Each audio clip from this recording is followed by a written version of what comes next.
the stories you probably haven't heard from Ferguson, Missouri. For days now, newsrooms like this one have been standing by, waiting for some sort of word from the grand jury that is deciding whether to charge Ferguson officer Darren Wilson in the shooting death of Michael Brown. Frankly, I think some people, some officers, some protesters, some journalists are getting impatient. A local critic of the national coverage is standing by, and so is a lawyer who's making sure that no more reporters get arrested. Remember that from back in August, a number of reporters arrested? There are some claims that a reporter was also arrested last night, so we'll get into that and try to check it out. But first, let's get an update from Ferguson. CNN's Sarah Seidner is joining me live. Sarah, can you tell us the latest sense of timing about when we may hear something from the grand jury, from the prosecutor's office? Look, I want to speak to some of what you talked about. Evan Perez had some great sources. He's been coming out and saying the timing is perhaps Friday. Maybe it's going to happen Sunday. Now, he has reported that his sources say that the grand jury did not finish and they are going to resume on Monday. There is a lot of frustration here, as you might imagine. I mean, let's think about this. This is perhaps one of the longest grand juries in history. It's been 3 months, basically, that they have had a hold of this case. And a lot of people don't understand why it is taking so long, but this is a very different scenario. Very different. They are basically being asked to investigate far more than any grand jury normally does. They have a very low threshold. All they have to decide is whether they think that perhaps a crime was committed, and then it's up to the judicial system. It's up to the prosecutors and a jury of their peers to decide whether to convict or not. And so I think there's just a lot of confusion on people's part as to why this is taking so long. There is also a lot of frustration about our coverage, I will admit, because people get frustrated when they get worried and nervous that, oh my gosh, today is the day. You do not know how many emails I get from people who live here, residents, saying, I just heard that you guys said today is the day, and I'm wondering, I'm worried, is it true? And so I think one thing that we need to mention is that the sources who are talking don't actually know the exact timing of this, because the only people who know are those people who are on the grand jury, and they are not supposed to be talking, Brian. That's crucial. You know, to be honest with you, Sarah, I've gotten some complaints from other journalists saying, why is CNN, why are other television networks hyping these possible, deadline days for the grand jury? But it seems to me no one truly knows. And as long as we make that clear in our coverage, in our banners on the bottom of the screen, then it does seem appropriate to be telling people we are expecting news soon. We just don't know quite when. Is that right? I think that's really fair, because the truth is, like I said, there are 12 people that know exactly where they are and how long they think this might take. None of them are supposed to be talking. So all of this is people who are saying, okay, I know they're meeting now, okay, I think it might happen. I think we do need to be careful, though, with this idea of hyping. This community is already on pins and needles. They have been nervous for months, and they are tired of it. They want, as they have said to me many times, to rip the Band-Aid off and give us a decision so that we can go forward with our lives, so that the city can start to try and deal with whatever that aftermath is, Brian. Sarah, stand by and let me add another voice into this conversation. Frank Absher, he's a local media critic, the founder of the St. Louis Media History Foundation. Frank, there have even been some complaints, some claims in recent days that networks like CNN want some violence to happen, want riots to break out after this result comes down. What is your view in St. Louis of the national media coverage of this story? I think we don't have Frank yet, so let me turn to another guest I have standing by also in the area, Benjamin Lipman. He's a lawyer in St. Louis. He specializes in media issues, and he has represented some of the journalists who, as I mentioned, were arrested while covering the protests back in August. Now he's helping news outlets preserve their rights in these situations. Ben, can you hear me? Yes, I can. I want to go back in a moment to that issue of violence, but let me ask you about this issue of arrests. What are you doing on the ground to make sure the reporters can cover protests freely? We have done a number of different things.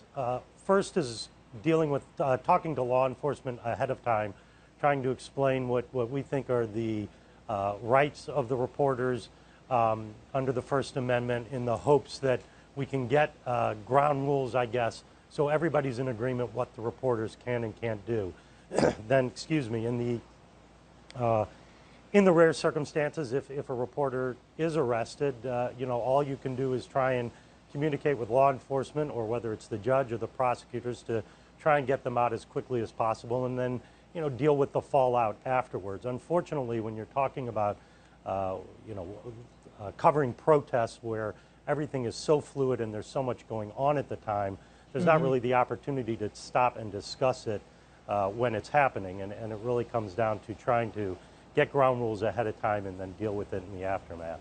We're showing some pictures from one of the arrests of a photographer that happened in August. But there was a report last night. The St. Louis County Police say they took one reporter from Washington into custody. The name is Trey Yingst. The tweet from the St. Louis County PD says he was taken into custody for failure to disperse. He was asked to leave the street by the commander and refused. I want you all to know I reached out to Trey. He just wrote back to me. He says for this time he cannot do an interview for legal reasons, he says. But he did write on Twitter he says he was just exercising his First Amendment rights trying to cover the story. This is actually what he wrote last night, saying that he was just exercising his First Amendment rights on a public sidewalk. So the controversy there is whether he was on the sidewalk or in the street, it seems like.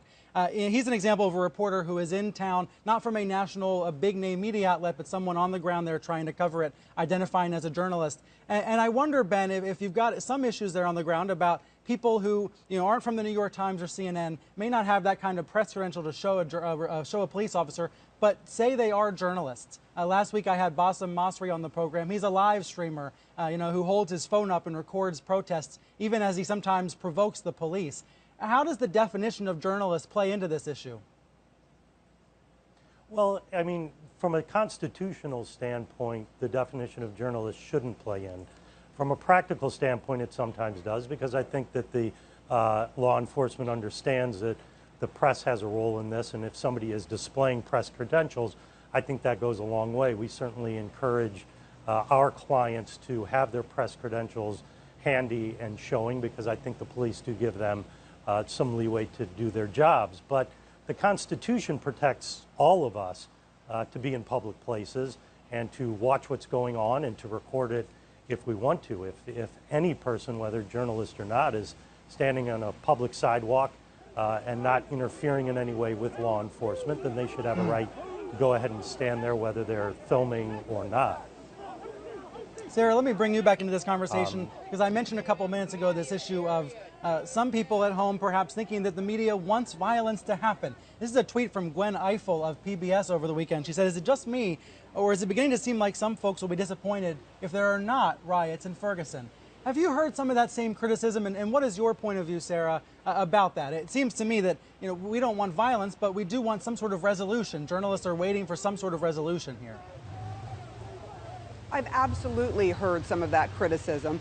And I think for a lot of people in watching this, they feel like it is being hyped up and talked about far too much. But some of that is coming from the response from people who are here. I can tell you, we've seen in our own hotel folks who have come in from out of town who have brought their phones and are ready to record, and they have all their equipment to come out and take part in this. And there's a really big conversation going on right now. I can only speak for myself. I can tell you I've now been in this community for more than 2 months now, and I would hate to see something happen here that's destructive. The people and the places I have gone in this town, they are wonderful people. And I'm talking about those who are here protesting from Ferguson, those businesses that are here who are serving the people of Ferguson, even some of the city officials in Ferguson.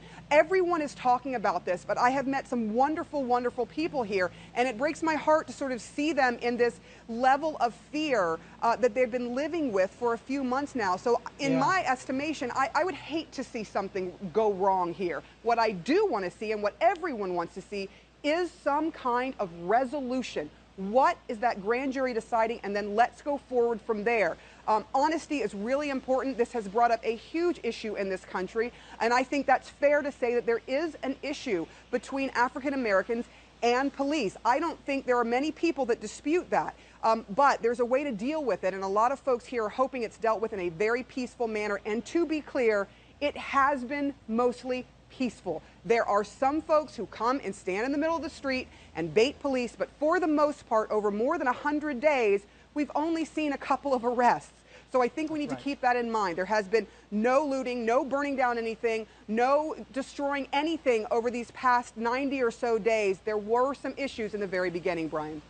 Thank you, Sarah. And let's underscore that point you were making. This is not just about Michael Brown anymore. The logo on screen might say the death of Michael Brown, but this is about a movement now. I think you would agree with that. This is about a movement, not just that one moment in time. Well, Ben Lippman and Sarah Seidner, thank you both for being here. I'm sorry we couldn't get Frank Apsher in. We'll try to bring him back next week.